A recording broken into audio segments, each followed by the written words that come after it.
はい、皆さんこんにちは。背番号100番ベースボールコーチのアレックスでございます。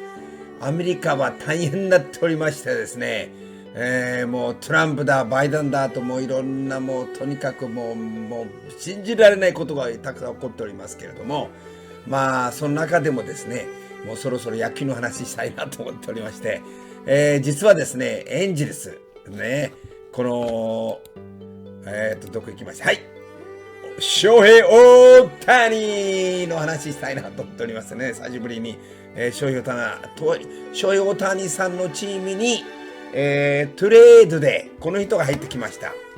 名前がですね、ライセル・イグレシア、この人なんですね。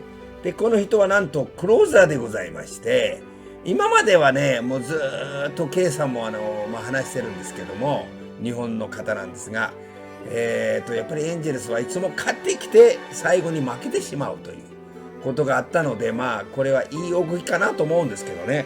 そして相手側にはですね、シンシナティレッドの称号秋山さんのチームから、彼が来ましたので、このライセルさんがねシンシナティレッドから来てるから、そして、ノエ・ラミレスを向こうに送るということで、ラミレスさんはまあ長すぎでやっておりますけど、彼はまあクローザーでございますので、まあ両方ですね、お互いにまあ良いということで、まあ一番にもう今までは話がずっとなかったんですけども、いきなり話が出たんで、まあこういうのが成立しております。そしてですね、まあこういう感じなんですね。Minasian said he began talk with the Red General Manager Nick Carroll a few weeks ago about Iglesias。まあこれ英語で書いてあるんですけどね。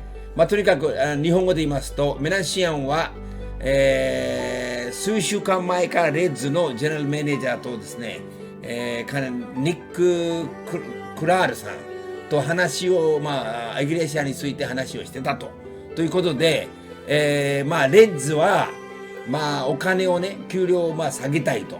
そしてエンジェルスは増やしてもいいから、このマイク・トラウト、そして、レンドン、そして翔平大谷、このスター選手の中心に、まあ喜んでお金使ってもいいと。でまあトレードしてお互いに同意したんで、まあこの3人中心にまあそのチーム作りをしたいということで、まあこれが同意したんですね。そしてですね、まあちょっとしたビデオもありますので、それもご紹介いたしますので、今日はもう簡単ではありますが、まあ、このノエ・ラミレスさんが、センスナティレッドに行きました。そしてこのライセル・イグレシアさんがエンジェルスに来ましたということで、まあ、このような流れで発表がありましたので、ご紹介いたします。それではビデオの方をご覧ください。では、Here you go! First and foremost, a trade. That's right. Major League Baseball is December, okay? So the trade winds are blowing. Like I said, winter meetings in a different fashion, so to speak. The Angels acquiring Raisel Iglesias from the Cincinnati Reds, along with cash considerations, and Noe Ramirez going to the Reds, along with a player to be named later or cash. First and foremost, Dan, let's talk with the Reds. You've heard rumors about Sonny Gray could be getting dealt. It appears that this team right now is looking to make moves and divest itself of some assets. First of all, I have to tell you, all the winter meetings I've been to, I've never seen a trade on the first day. So in this year's winter meetings, we got a deal. Yeah. I mean, obviously the Reds are, these are for me economic moves that they're making right now. They're trying to get their payroll in line with where they feel like they should be at. It's obvious they put a lot of eggs in last year's basket and took a run at it. Now it looks to me like they're taking a step back. Yeah, if you think about it, they non-tender Archie Bradley and they trade, it's a little over $9 million in Iglesias, I think, and they're picking up some of the money here. But still, they're saving $12 to $13 million doing this and getting rid of the last 6 outs in their bullpen.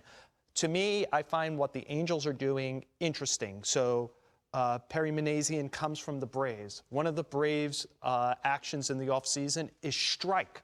Don't wait for the industry. Go do what you want to do, and we've seen it. He's quartering the market on Iglesias, right? He got Jose to play shortstop. Now he's got Raisel to close. I'm assuming Enrique is will be anthem. doing the anthem anytime soon. Hey, you're stepping on the punchlines. Anyway, but I like both moves because it didn't take big prospects for them. It didn't take big money. So they're beginning to solve issues to try to build a quality team around Trout and Rendon to maybe make a run at the playoffs this year. And they still have a lot of capital and a lot of prospect capital to try to do things. So I like both early moves. You know, the reality of it is, you look at Perry's background. The Braves 2 years ago had a bullpen that couldn't save any games. They had a good year, but their bullpen really struggled, you know. And then that was 2018, 2019, and then this year they really attacked their bullpen. To me, guys, the quickest way to take the jump for the Angels, and we can talk about their starting rotation, is to really create a lockdown bullpen. Win the games you're supposed to win. And I do think this is a step into doing this. He's not your traditional closer. He leads, last 5 years, he's had more multi-inning saves than anybody in the game. He really provides them a more unique look where they build around him that way. I think both moves, building their team up the middle, has been really smart. You talk a lot about starting pitching, but you're right, Dan. Their bullpen, they had 14 blown saves a season ago, Joel. Like, that's a huge weakness. That was the most in baseball. Iglesias, again, when you mentioned the 6 outs, he's not just a conventional 3-out guy. He can get above and beyond what you think of a conventional closer. So when Perry took the job, the term he stressed over and over again at his introduction was run prevention. And we think of that as go get starting pitching, but that could be a slick fielding shortstop, Iglesias. It could be a relief pitcher who could give you more than 3 outs to protect some of your starting pitching. One of the things I find interesting about Iglesias, Raisel, I've got to describe your Iglesias here, is he was very home run susceptible until last year. It was the bugaboo in his arsenal. And last year he only gave up 1 homer all year. Now, it was a shortened year. Was that just an aberration, or did he do something with his pitch mix where he's keeping the ball in the park more? Remember, he's got a lot to play for next year also. It's his